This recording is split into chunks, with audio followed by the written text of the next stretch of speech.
انداز میں ذاتی عقیدت پیش کر رہے تھے تو احباب گرامی ہمیں یہ سب کچھ ملا ہے تو صرف اور صرف سرکار کے صدقے ملا. یہ زمین، یہ آسمان، یہ چاند ستارے، یہ سورج، یہ سب کچھ، یہ سارے کی ساری نعمتیں ہمیں ملی ہیں تو صرف اور صرف سرکار کے صدقے ملی ہیں. احباب گرامی اللہ رب ذوالجلال ارشاد فرماتے ہیں، حدیث قدسی ہے، رب فرماتے ہیں کہ لولا کا لما خلقتک، اے محبوب اگر میں تمہیں پیدا نہ کرتا تو کسی شے کو بھی پیدا نہ کرتا. لولا کا لما خلقتک، لولا کا لما خلقت الافلاک، لولا کا لما خلقت الجن، لولا کا لما خلقت الانس. میں کسی شے کو بھی پیدا نہ کرتا. حتیٰ کہ بات یہاں تک پہنچ گئی، رب فرماتا ہے اے محبوب اگر میں تمہیں پیدا نہ کرتا تو اپنے رب ہونے کو ہی ظاہر نہ کرتا. محبت کے ساتھ کہیے نا سبحان اللہ.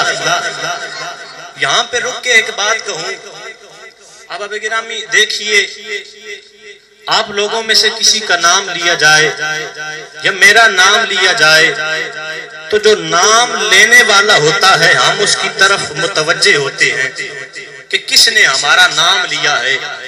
اور اگر کسی محفل میں نام لیا جائے تو ہم لوگ خوش ہوتے ہیں کہ کسی نے ہمیں پکارا ہے. تو جو نام لینے والا ہوتا ہے ہم اس کی طرف متوجہ ہوتے ہیں کہ کون ہمارا نام لے رہا ہے. احباب گرامی دیکھیے، اگر میرا اور تمہارا نام لیا جائے تو ہم متوجہ ہوتے ہیں، تو کیا اس رب العالمین کی ذاتی صفت کو بیان کیا جائے تو کیا وہ متوجہ نہیں ہوتا؟ تو اب اس نیت سے نہیں. اور ہاں ایک اور بات عرض کروں کہ ہم لوگ ثواب کی نیت سے سبحان اللہ کہتے ہیں.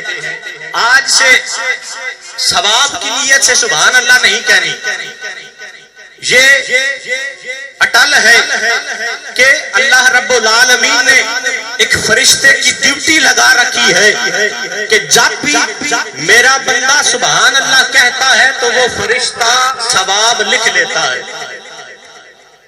تو اب اس نیت سے نہیں کہ ہمیں ثواب ملے گا، بلکہ اس نیت سے سبحان اللہ کہا کریں کہ وہ رب العالمین ہمارے سبحان اللہ کہنے سے خوش ہوتا ہے. تو اب محبت کے ساتھ بلند آواز کے ساتھ کہے سبحان اللہ.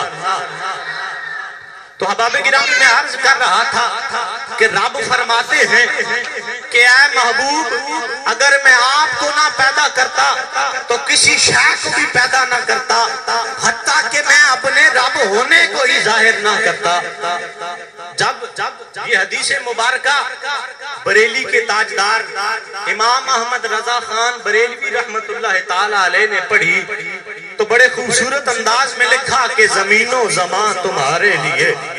محبت کے ساتھ کہیے نا سبحان اللہ، گونج پڑ جائے. محبت کے ساتھ بلند آواز کے ساتھ کہیے سبحان اللہ. زمین و زمان تمہارے لیے، مکین و مکان تمہارے لیے، بنے دو جہاں تمہارے لیے، ہم آئے یہاں تمہارے لیے. یہ نام چمن، چمن میں سمن، سمن میں بھبن، بھبن میں غرن، سزائے مہن یہ امن و امان تمہارے لیے. پنجابی میں ترجمہ کر دوں کہ کرم بن کے سونا جی آیا نہ ہوندا. محبت کے ساتھ کہیے نا سبحان اللہ. کرم بن کے سونا جی آیا نہ ہوندا، غریباں دا دل مسکرایا نہ ہوندا، سانو گناہاں دی دھوپ ساڑ دیندی جے سر تے محمد دس آیا نہ ہوندا. سانو گناہاں دی دھوپ ساڑ دیندی جے سر تے محمد دس آیا نہ ہوندا. تو احباب گرامی میں عرض کر رہا تھا کہ یہ سب کچھ ہمیں ملا ہے تو صرف اور صرف سرکار کے صدقے ملا ہے. ہم خوش نصیب ہیں کہ اللہ رب العالمین نے ہمیں اپنے محبوب کا امتی بنایا ہے. احباب گرامی تو آپ کی انہی محبتوں میں میں مختصر سے بیان کے لیے گزارش کرنے لگا ہوں، گزارش کرتا ہوں. حضرت علامہ مولانا صاحب زادہ غلام مصطفیٰ صاحب، نہایت ہی ادب سے گزارش کروں گا کہ اپنے ملفوظات عالیہ سے ہمارے قلوب و اذہان کو منور